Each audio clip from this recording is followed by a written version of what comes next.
വെച്ചാൽ ഞാൻ ഒരു കാര്യം പറഞ്ഞാൽ അത് വാക്ക് പാലിക്കുന്ന വ്യക്തിയാണ്. ആരും ചീറ്റ് ചെയ്യാനോ പറ്റിക്കാനോ ഒന്നും എനിക്കിഷ്ടമല്ല. നമ്മൾക്ക് ഞാൻ പറയേണ്ട കാര്യങ്ങൾ ഓപ്പണായിട്ട് പറയും. നമുക്ക് ഇതിപ്പോൾ രണ്ടാമത്തെ ഷോർട്ട് ഫിലിം നമ്മൾ ചെയ്യുന്നത് അല്ലേ. 19 മിനിറ്റ് 30 സെക്കൻഡുള്ള ആ ഷോർട്ട് ഫിലിം സാധാരണ നമ്മൾ പുതിയ ചാനൽ ഇട്ട് കഴിഞ്ഞാൽ ലെങ്ത് വീഡിയോ ഒക്കെ നമ്മൾ ഇട്ട് കഴിഞ്ഞാൽ അത് കുറച്ച് ഒരു 10 പേര് 50 പേരൊക്കെ കാണത്തുള്ളൂ. പക്ഷെ നമ്മുടെ നാടൻ പെണ്ണ് 19 മിനിറ്റ് 30 സെക്കൻഡ് ഉണ്ട് 3K എടുക്കാറായി. അത് വൻ വിജയം തന്നെയാണ്. നാടൻ പെണ്ണിന് ഒരു ബാക്ക് കമന്റ് ഇല്ല, നല്ല രീതിയിൽ തന്നെ അത് റീച്ച് ആയിട്ടുണ്ട്. പിന്നെ അതിൻ്റെ പാട്ട്, നാടൻ പെണ്ണിൻ്റെ പാട്ട് നമ്മൾ സ്വന്തമായിട്ടൊക്കെ വരി എഴുതി ട്യൂൺ കൊടുത്ത് ഞങ്ങൾ സ്റ്റുഡിയോയിൽ പോയി പൈസ അധികം മുടക്കാതെ ഒരു ഓർക്കസ്ട്ര വെക്കണമെങ്കിൽ 15,000 രൂപ 20,000 രൂപ ഒക്കെ ആവും. ഞങ്ങൾ അതൊന്നുമില്ലാതെ വെറും 3,000 രൂപ മാത്രം 3,500 രൂപ സ്റ്റുഡിയോയിലുള്ള പാട്ട് പാടി സഹിതം. പിന്നെ ചിലവായത് മൊത്തം ഈ ഡയറക്ടർ എന്ന് പറഞ്ഞ അവൻ അവിടെ വരാൻ വണ്ടിക്കൂലി കൊടുക്കണമായിരുന്നു. അവൻ്റെ ബസ് വന്നിട്ട് പോലും ഇവിടുന്ന് സ്റ്റുഡിയോയിൽ പോകാൻ പോലും അവൻ്റെ കയ്യിൽ നിന്ന് ടിക്കറ്റ് ആരെടുത്തത്? നമ്മളെടുത്തത്. ബസ്സൊക്കെ ഇപ്പോൾ എന്താ പറഞ്ഞേ?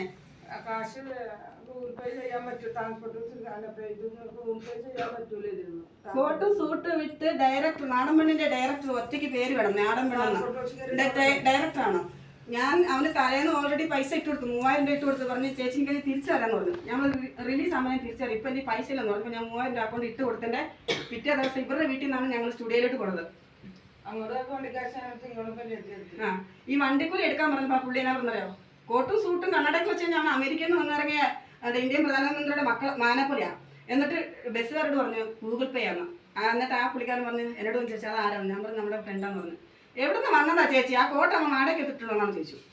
അങ്ങനെ വരെ നാണം കെട്ട ഒരു വ്യക്തിയായിരുന്നു അവൻ. നാണവും മാനവും തൊട്ട് നിന്നിട്ടില്ല. ശരി, അതെന്തേലും പോട്ടെ. ഒരു പെണ്ണുങ്ങളെ വെച്ച് സൂപ്പർ സ്റ്റാറായി, ഒരു വിധവയായ ഒരു സ്ത്രീയെ വെച്ചിട്ട് ഏറ്റവും ഒടുവിൽ പ്രൊഡ്യൂസർ എന്നാണ് സ്വന്തമായിട്ട് അടിച്ചേൽപ്പിച്ചു വെച്ച് എനിക്കൊരു വാക്കുണ്ട്, ഞാൻ നാടൻ പെണ്ണ് റിലീസാക്കുമെന്ന് പറഞ്ഞാൽ സോഷ്യൽ മീഡിയയിലേക്ക് ഇട്ട് കഴിഞ്ഞു. അപ്പോൾ എനിക്ക് റിലീസാക്കിയേ പറ്റത്തുള്ളൂ. അതുകൊണ്ടാണ് ഞാൻ അത്രയും റിസ്ക് ഞാൻ സ്വന്തമായിട്ട് ഏറ്റെടുത്തു. പിന്നെ നമ്മുടെ ഗ്രൂപ്പിൽ സഹായിച്ചിട്ടുള്ള ഒരുപാട് പേര്, നമ്മുടെ രേഖ, അതുപോലെ നമ്മുടെ സുരേഷ് ചേട്ടനൊക്കെ നല്ല രീതിയിൽ തന്നെ ഞങ്ങൾ അതിനകത്ത് സപ്പോർട്ട് ചെയ്തിരുന്നു. അതുപോലെ തന്നെ നമ്മുടെ എടുത്തു പറയാൻ സരസ്വതി, നമ്മുടെ ഗ്രൂപ്പിൽ പോലും അങ്ങനെ ഇല്ലായിരുന്നു. ഇപ്പോഴാണ് നമ്മുടെ ഗ്രൂപ്പിൻ്റെ ആടാക്കിയിരിക്കുന്നത്. അവിടെ ചെന്നപ്പോൾ ഒരു കൂടപ്പുറപ്പിനെ പോലെ വീട്ടിൽ ചെന്ന് ഞാൻ സ്റ്റേ ചെയ്യുമായിരുന്നു, ആലുവയിലൊക്കെ നമ്മുടെ സ്റ്റുഡിയോയിലൊക്കെ പോകുന്ന സമയത്ത്. അപ്പം നമ്മളെ മനസ്സിലാക്കിക്കൊണ്ട് നമ്മുടെ അവസ്ഥകൾ മനസ്സിലാക്കി നമ്മൾക്ക് കൂടെ ചങ്കായിട്ട് സപ്പോർട്ടായിട്ട് നിൽക്കുന്ന കുറച്ച് പേരുണ്ടെങ്കിൽ നമുക്ക് എന്തും ചെയ്യാൻ പറ്റുമെന്നാണ് ഞാൻ നിങ്ങൾക്ക് തരുന്ന ഉറപ്പ്. ഇനി ഇത്രയും ദൂരെ ആണെങ്കിലും ഇവരായാലും വന്നു, ഒരുപാട് സന്തോഷമുണ്ട്. പിന്നെ ഇന്ന് ഏറ്റവും കൂടുതൽ എനിക്ക് സംശയം തോന്നിയത് സിജോനായിരുന്നു. പക്ഷെ സിജോയാണ് ഫസ്റ്റ് ഇന്ന് ഇവിടെ വരുന്നത്. എനിക്ക് അത് ഭയങ്കര അത്ഭുതമായി കേട്ടോ. അപ്പൊ എനിക്കിപ്പോൾ ഒരു കാര്യം ഉറപ്പായി, നമ്മുടെ ഇവിടെ നിൽക്കുന്നവരെല്ലാവരും നമ്മളോടൊപ്പം കട്ടയ്ക്ക് തന്നെ കൂടെ കാണുന്ന എനിക്ക് നന്നായിട്ട് അറിയാം. അപ്പം നമുക്ക് എല്ലാവർക്കും ഒരേ ലക്ഷ്യമായിരിക്കണം, ഒരേ ചിന്തകളായിരിക്കണം. നമ്മുടെ ലക്ഷ്യം എന്താണ്? ഷോർട്ട് ഫിലിം ചെയ്യുക, വിജയിക്കുക, അല്ലേ? നാളെ വലിയൊരു നടന്മാരും നടികളൊക്കെ ആയി മാറട്ടെ.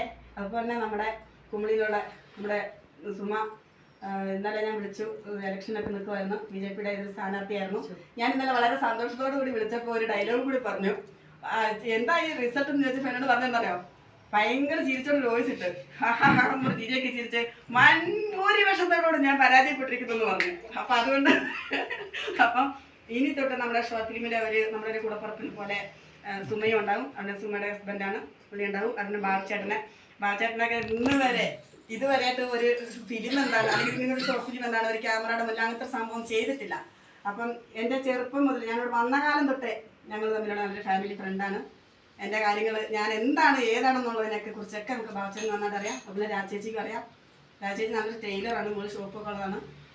അപ്പം നമ്മുടെ ഈ ഷോർട്ട് ഫിലിമിനകത്ത് നല്ലൊരു കഥാപാത്രം നമ്മുടെ ബാബുചേട്ടനെ വെച്ചിട്ടുണ്ട്. അപ്പോൾ ഇത്രയൊക്കെ കാര്യങ്ങൾ എനിക്ക് പറയാനായിട്ടുള്ളൂ, ഇതുമായിട്ട് ബന്ധപ്പെട്ട കാര്യങ്ങൾ. ഇനി ഞാൻ പറയാൻ പോകുന്നത് ഞാൻ സ്ക്രിപ്റ്റിൻ്റെ കാര്യങ്ങളാണ്. ഇതിൻ്റെ ആർട്ടിസ്റ്റുകളെ കുറച്ച് കാര്യങ്ങളൊക്കെ ഞാൻ സംസാരിക്കാൻ പോകുന്നത്. അപ്പോൾ ഞാൻ ഇത്രയൊക്കെ എനിക്ക് പറയാനായിട്ടുള്ളൂ.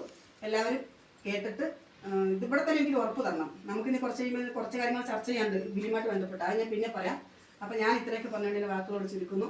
അടുത്തത് ഇതിനെക്കുറിച്ച് 2 വാക്ക് പറയാനായിട്ട് ഞാൻ നമ്മുടെ ബാബുചേട്ടനെ